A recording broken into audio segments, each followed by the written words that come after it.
Hello everyone and welcome to Mississippi's Voices of Agriculture, brought to you by the Mississippi Farm Bureau Federation.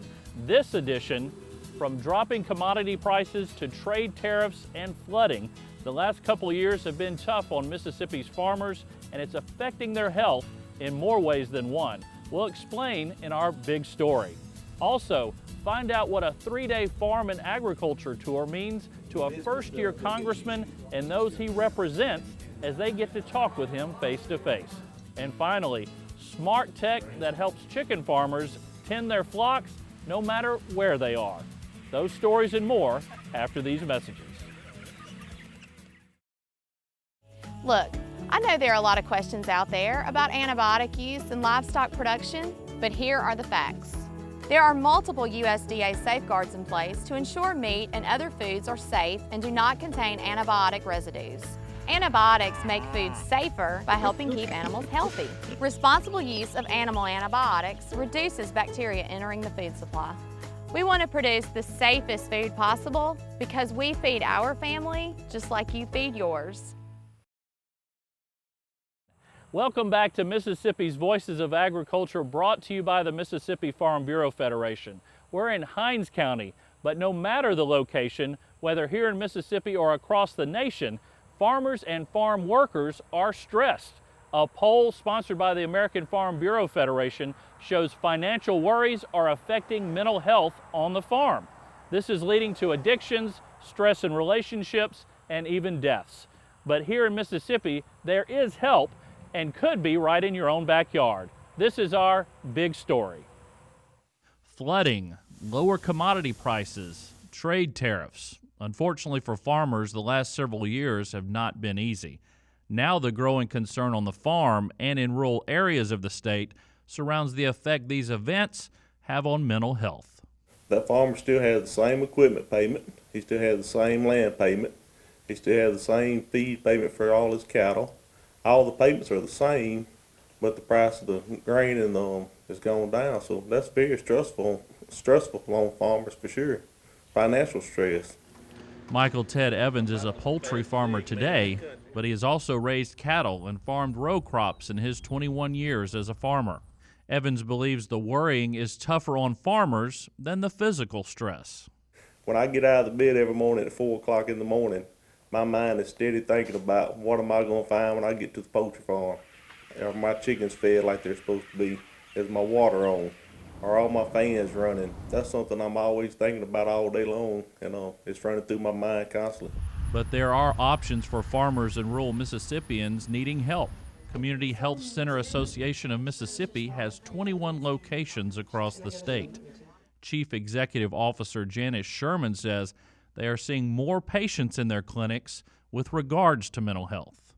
We do see in our population base an uptick in mental health visits of about 10% over the past year, and some of that's substance use overall. The largest one we see is depression. We're screening for depressions, and that's related to a lot of chronic illnesses and comorbidities and, farm injuries. Gade Noel is a psychiatric mental health nurse practitioner who travels between multiple centers helping patients. She says the stigma surrounding mental health still keeps people from seeking help, a decision that can have a detrimental impact on their lives. Unfortunately, it's looked at as something that they can, get over, and a lot of times it's of course not. They need treatment, just like any kind of medical problem. Nobody sits around and waits until they get over their diabetes. They go and seek help. So mental health care is just as important.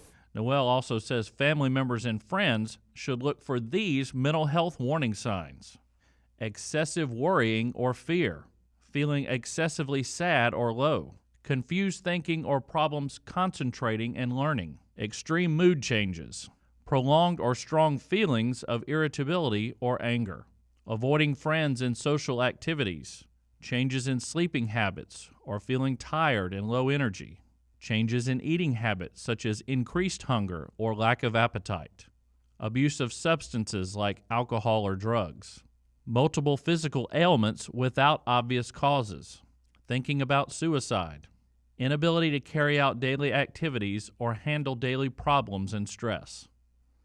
Evans offers this advice for farmers who are on the fence about whether to take the next step and schedule a visit with their local healthcare professional.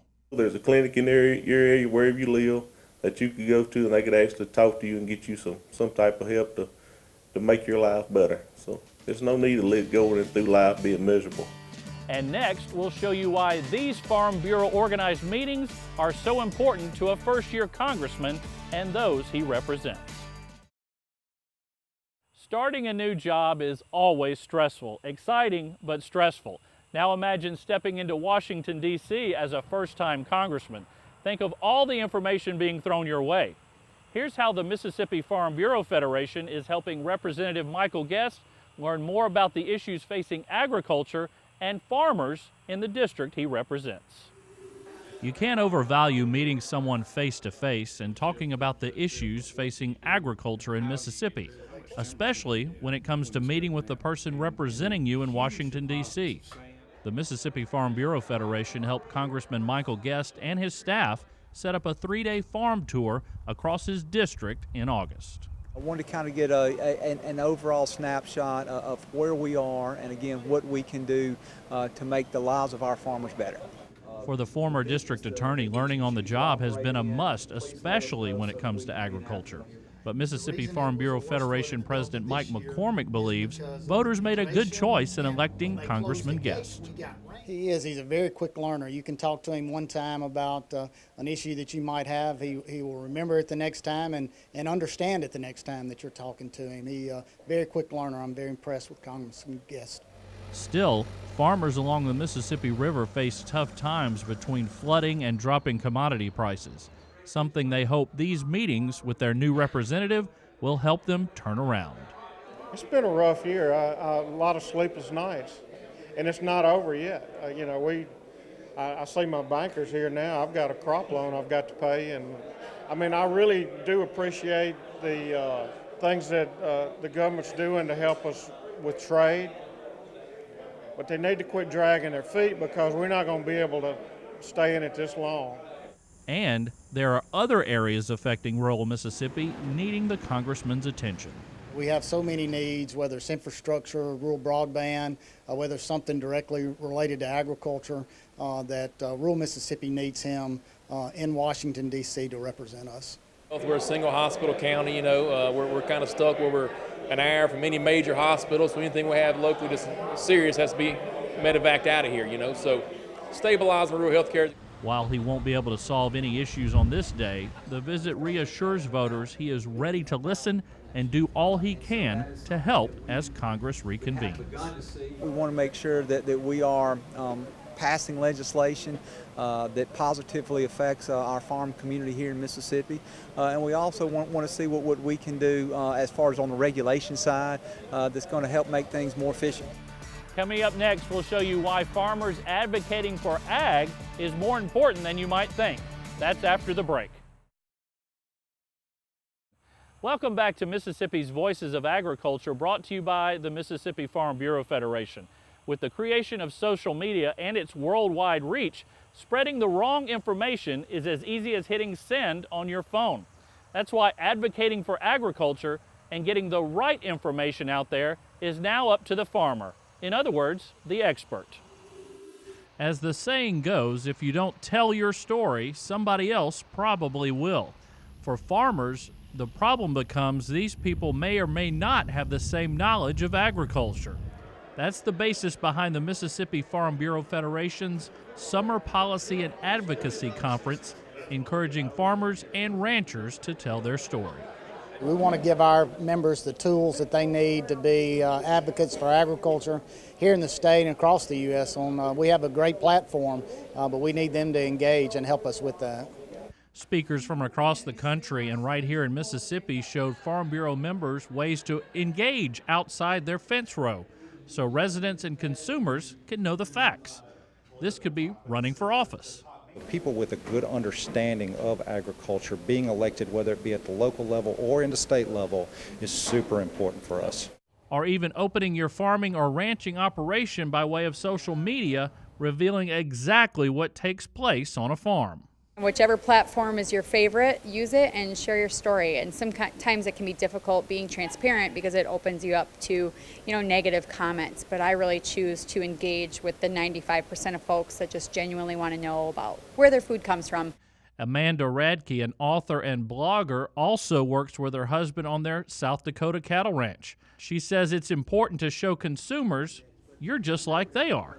You can share your day-to-days, your highs, your lows, what your family is up to. And it doesn't just have to be about agriculture because, we have other interests too. Maybe we like sports and we can connect with consumers that way. And, by the way, we packed beef jerky to go with us to fuel our game. So there's interesting ways that you can make those connections and be an advocate for your industry and for your family farm. And local farmers and ranchers representing their local communities in public office is important no matter the position. A school board has a bigger impact on somebody's local taxes than any other entity in the state. And being involved in that process on a local millage rate tax levy for a school board is just as important as somebody going to the legislature. Mississippi Farm Bureau Federation President Mike McCormick says it's important the message comes from the agriculture expert, like the farmer or rancher. They want to hear from the farmer. So we've got to give them the tools and encourage them and give them the courage to get out on social media, do some of this work for us. And that's what we're here doing today. So even in Mississippi, a state dependent on agriculture's impact on our economy, advocating for agriculture and your way of life, no matter the size of the operation, is vitally important. After the break, a vacation for chicken farmers? It may not be a dream anymore. Welcome back to Mississippi's Voices of Agriculture, brought to you by the Mississippi Farm Bureau Federation. Technology is now in full effect across most farms in the state. The use of computer systems, tablets, and smartphones means more accuracy and better use of resources. In Perry County, you get a first-hand look at how chicken farms are becoming state-of-the-art.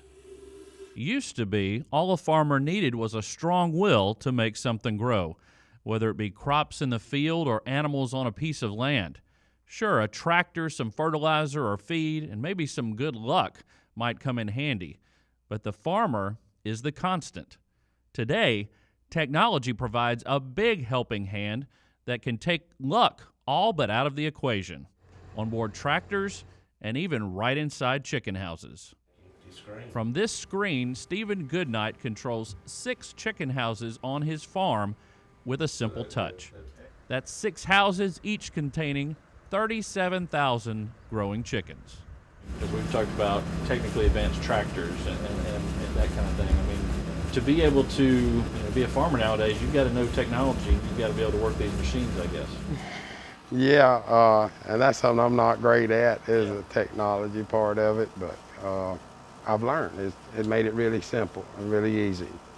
A former electrician who with his father used to wire chicken houses, Goodnight now runs 6 or 7 batches of thousands of chickens through his farm in Perry County each year. I remember when we first started wiring chicken farms, biggest farms that we was doing, when we first started, it was like a 3-house farm because they just didn't have the manpower. They had to stay there 24 hours a day. They couldn't leave, couldn't go anywhere, do anything. They had to stay right there all day long. Now, this does. The Edge system controls feed, hydration, ventilation, and even temperature, and more in each house. When you see green, all is good. The farmer can also control this panel and therefore his whole farm from his smartphone. It's necessary to have the right tools for the right job. And having this type technology definitely frees up time that the grower can spend more time, if they desire, more time in the house with the birds, and also more time away from the farm, being able to have access to their farm at a whim, basically. The touch of an app on the phone, they can log into their farm. He says right now only 6 farms across the state are outfitted with this technology, a technology that for the Goodnights takes the guesswork out of raising nearly 1 million chickens in a year. What the Edge does, if he has a feed line running dry, for instance, it will actually turn that feed line off as it alarms him. So he actually has to acknowledge the alarm before that feed line will come back on. So yes, it takes all the guesswork out basically. Goodnight also receives an email as often as he wants with data reports about how well the farm is running. As long as we have our phones and our iPads with us, we can still operate our farm. And when we come back, we'll show you how Ag in the Classroom Teachers Workshops engage teachers who lead classes in a variety of subjects. Over the last few years, GMOs have gotten a bad rap with the media and with the general public. However, the facts are pretty clear. Not only are foods derived from GMO crops just as safe as foods from non-GMO crops, hundreds of scientific studies have shown them to be nutritionally the same. Marketing experts have led you to believe that products labeled non-GMO are superior. Don't be misled. As the wife of a Mississippi farmer, I want to educate you about the products that we grow and feed our family and yours. Thank you for watching Voices of Agriculture, brought to you by the Mississippi Farm Bureau Federation. Each year, our Ag in the Classroom program conducts 2 workshops to allow teachers statewide to receive continuing education credits. But once they take part in the 2-day work session, teachers realize they get more than they would have believed. From science to math teachers and everything in between, teaching students from 1st grade to high school, just add fun activities and you've got the perfect formula to increase knowledge of agriculture in the classroom across Mississippi. Led by the State Women's Leadership Committee of the Mississippi Farm Bureau Federation, the Ag in the Classroom workshop brings teachers from around the state together to earn continuing education credits while gaining new activities to engage their students with agriculture. Crystal Whitfield is a 6th grade math teacher in Blue Springs. She wasn't sure what the 2-day workshop held for her. I always have noticed that anytime there's something planted, for instance, corn, and I thought, how neat would that be that I could pull that into my classroom and pull statistics from that to educate the children on how that is grown and what the importance is of that. So that is a direct implementation that can be used in my room. Even though agriculture and farming surrounds the state, many students don't seem to notice.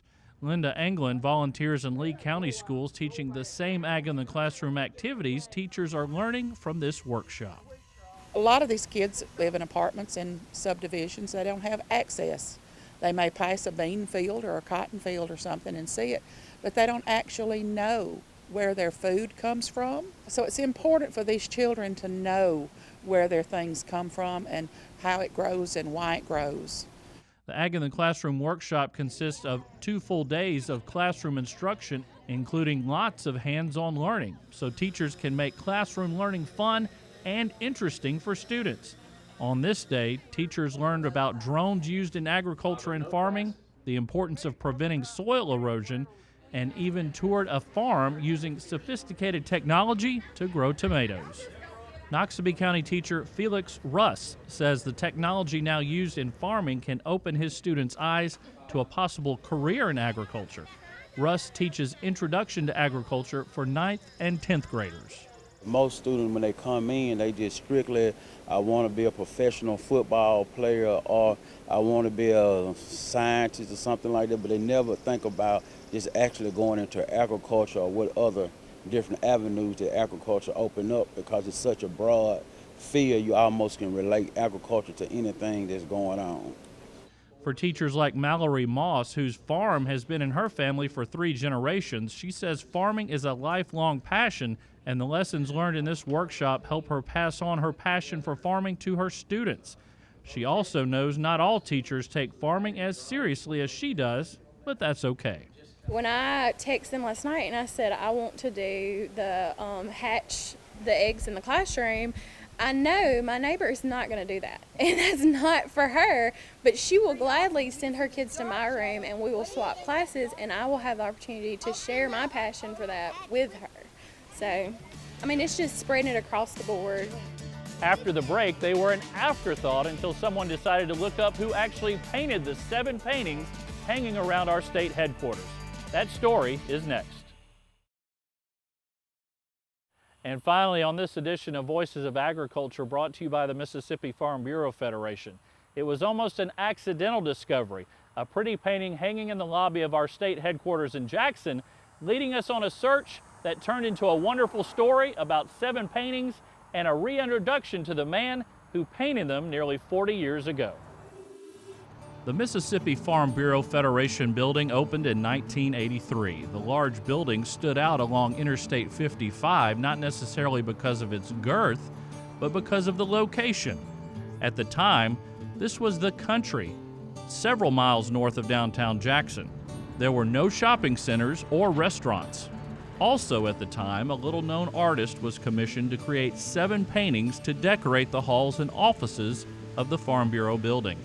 After 36 years, artists and paintings were reunited. Well, I'm excited to see they look like the day I painted them. They still look good, and they look better than I thought they did. You know, I've grown now through 3 other decades of painting, and it's funny that you think you get better and better, and I guess I have, but these still look pretty good to me. Moving one of the large paintings into his office, Farm Bureau Insurance CEO Jerry Keating decided to find out more about the artist who signed each one. To his surprise, Albert Smathers teaches in the art department at Mississippi College. A former employee of Farm Bureau, Mr. Jimmy Bell, worked here and had already been with Farm Bureau for many years, and knew that with the new construction being built, that and being aware of some other paintings I've done. I think I did a painting for him earlier on of his home place or something he built himself.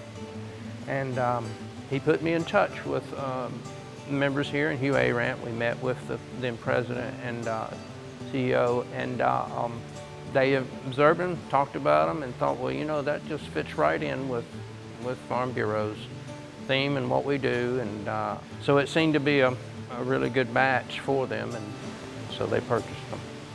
Smathers' records don't include these paintings for Farm Bureau. He even checked the canvases for titles, but no luck.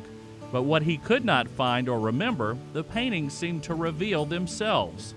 Landscapes of parts of Mississippi we still see on a rural road or just off a narrow creek, or the sunset on a long day preparing the field for planting. These watercolors encompass many places in Mississippi, and at the same time, nowhere in particular.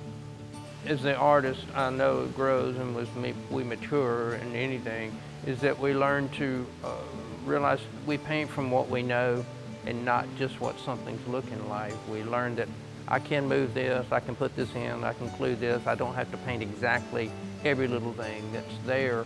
As a Farm Bureau member and someone who still has farming in his family, Smathers says the rural life woven in his upbringing can be seen in these pieces still today.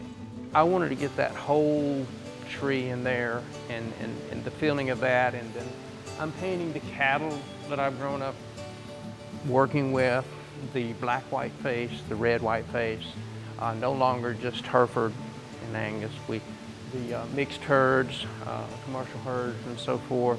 And then the Mississippi little paths and roads that we have. You know, I've tried to bring that in. And a picture always needs a little water in it. And so most of them, you see, a lot of them have a little water somewhere. They give reflection. But that's one thing in this painting particularly. I want people to feel that come in to here or wherever, the grandness of our trees. That's all for this edition of Voices of Agriculture, brought to you by the Mississippi Farm Bureau Federation. Thank you for watching, and we'll see you next time, everybody.